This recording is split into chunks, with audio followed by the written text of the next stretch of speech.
Assalamualaikum warahmatullahi wabarakatuh. Kembali lagi dengan Pak GG. Pada kesempatan kali ini Pak GG akan melanjutkan contoh pembuatan deskripsi diri untuk poin C. Sebelumnya jangan lupa terus dukung kami dengan subscribe, komen, like, dan share untuk kemajuan channel Pak GG. Kita masuk menu, kita lanjutkan ke unsur C. Unsur C ada pengabdian kepada masyarakat. Di sini ada 5 poin yang nanti akan Pak Gigi bahas. Yang pertama kegiatan PKM, yang kedua dampak perubahan, yang ketiga dukungan masyarakat, yang keempat kemampuan berkomunikasi, yang kelima kemampuan kerjasama. Ya, kita masuk ke kegiatan PKM bagian A, kita klik. Ini pertanyaan yang pertama yang umum ya. Berikan contoh nyata penerapan ilmu atau keahlian saudara dalam berbagai kegiatan pengabdian kepada masyarakat.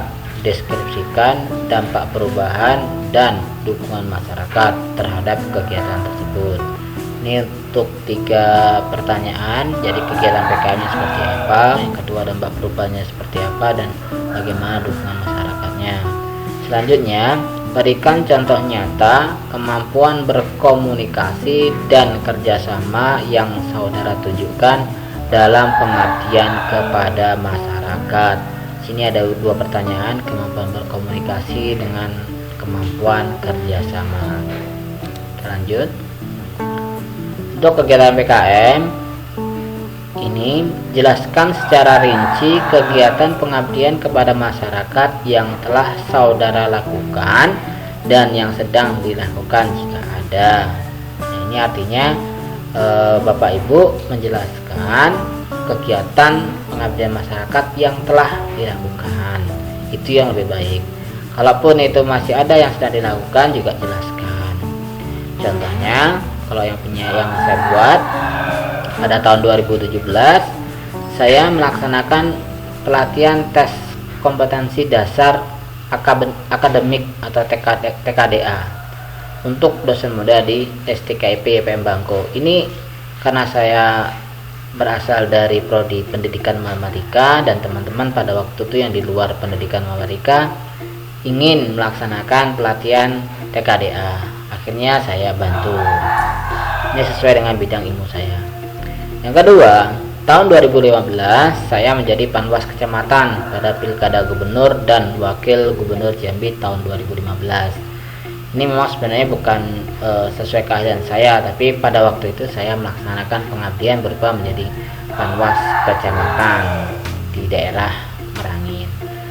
Yang ketiga, tahun 2017 saya mengusulkan 2 proposal pengabdian masyarakat dengan skim program kemitraan masyarakat atau PKM ke Kemendikbud pada waktu itu. Jadi memang pada waktu itu saya mengusulkan 2 proposal ya, tapi belum rezeki untuk 2 proposal tersebut. Namun di sana yang saya jelaskan adalah bagaimana komunikasi saya dengan pemerintah desa untuk 2 skim tersebut. Artinya juga nanti agak terkaitan dengan jawaban yang selanjutnya. Catatan yang saya berikan di sini, usahakan kegiatan PKM masih terkait dengan disiplin ilmu kita. Kalau tidak, ya kita sampaikan saja secara jujur.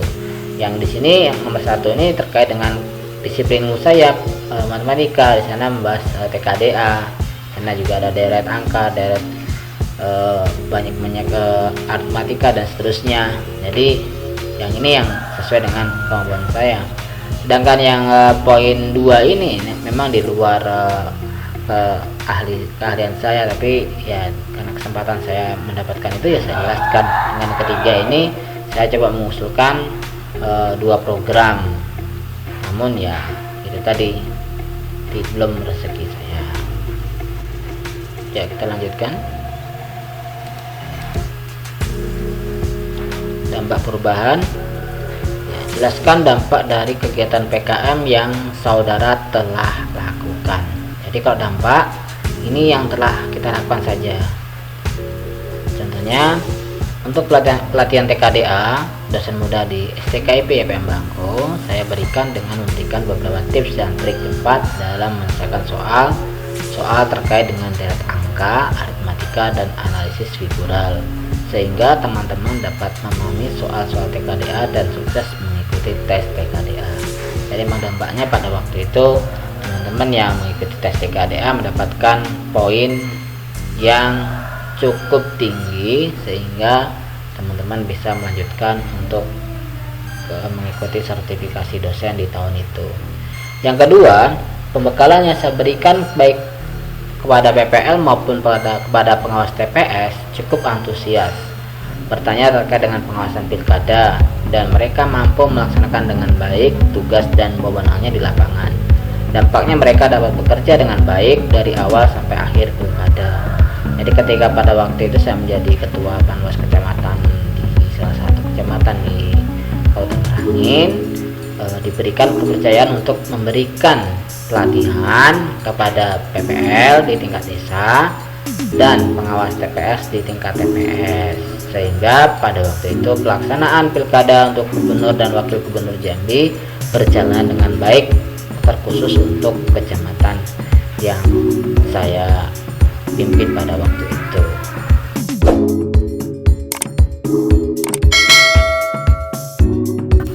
Next, dukungan masyarakat.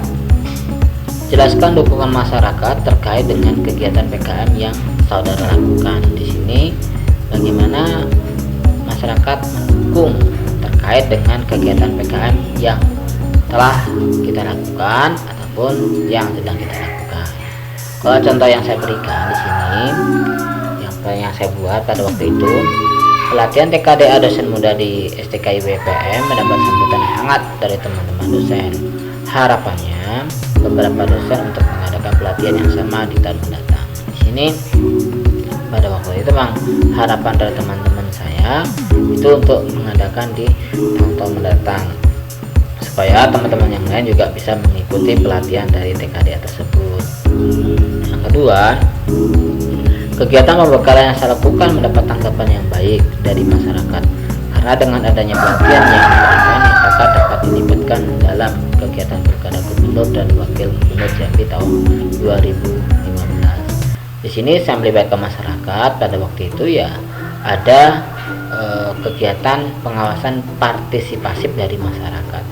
Di kegiatan tersebut memang kita memberikan kepada masyarakat untuk melakukan pengawasan secara partisipasif terkait pilkada gubernur dan wakil gubernur Jambi di tahun 2015, dan tanggapannya cukup positif dari masyarakat, dan masyarakat sama-sama mengawasi demi suksesnya pilkada gubernur dan wakil gubernur Jambi pada tahun 2015. Jadi Bapak Ibu, cukup jelaskan bagaimana dukungan terkait dengan kegiatan PKM yang telah Bapak Ibu lakukan. Dukungan masyarakat. Jelaskan dukungan masyarakat terkait dengan kegiatan PKM yang saudara lakukan. Di sini bagaimana masyarakat mendukung terkait dengan kegiatan PKM yang telah kita lakukan ataupun yang sedang kita lakukan. Kalau contoh yang saya berikan di sini, yang saya buat pada waktu itu, pelatihan TKDA dosen muda di STKI BPM mendapat sambutan yang hangat dari teman-teman dosen. Harapannya beberapa dosen untuk mengadakan pelatihan yang sama di tahun mendatang. Di sini pada waktu itu harapan dari teman-teman saya itu untuk mengadakan di tahun-tahun mendatang, supaya teman-teman yang lain juga bisa mengikuti pelatihan dari TKDA tersebut. Yang kedua, kegiatan pembekalan yang saya lakukan mendapat tanggapan yang baik dari masyarakat, karena dengan adanya pelatihan yang diberikan, masyarakat dapat dilibatkan dalam kegiatan pilkada gubernur dan wakil gubernur Jambi tahun 2015. Di sini saya melibatkan masyarakat pada waktu itu ya ada kegiatan pengawasan partisipasif dari masyarakat. Di kegiatan tersebut memang kita memberikan kepada masyarakat untuk melakukan pengawasan secara partisipasif terkait pilkada gubernur dan wakil gubernur Jambi di tahun 2015, dan tanggapannya cukup positif dari masyarakat, dan masyarakat sama-sama mengawasi demi suksesnya Pilkada Gubernur dan Wakil Gubernur Jambi pada tahun 2015. Jadi Bapak Ibu, cukup jelaskan bagaimana dukungan terkait dengan kegiatan PKM yang telah Bapak Ibu lakukan. Ya, kita lanjutkan. Kemampuan berkomunikasi. Jelaskan bagaimana saudara berkomunikasi dengan masyarakat terkait program PKM yang telah saudara lakukan atau yang sedang diajukan. Di sini pada waktu itu saya memang memberikan contoh bagaimana komunikasi saya kepada masyarakat untuk program PKM yang saya ajukan. Contohnya, saya dan tim akan berkoordinasi dengan stakeholder yang terkait untuk membahas mekanisme pelaksanaan dari program pengabdian masyarakat. Sebagai contoh, saat ini saya bersama tim sedang mengajukan proposal pengabdian ke Kemenristek Dikti dengan skim PKM.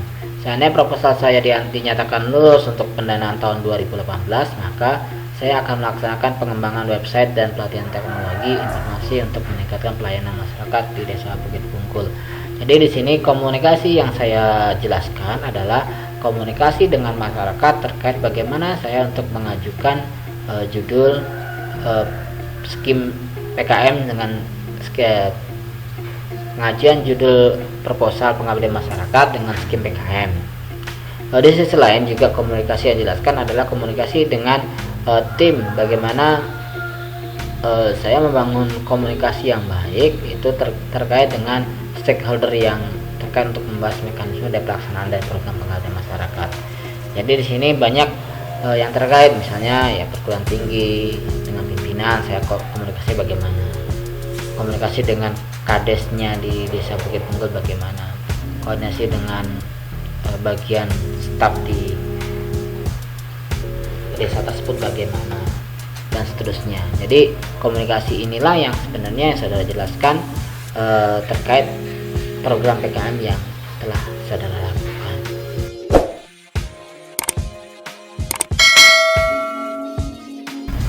Kita lanjutkan. Kemampuan kerjasama. Jelaskan bagaimana saudara bekerja sama dengan tim dan masyarakat terkait dengan PKM yang telah dilakukan atau sedang dilakukan jika ada.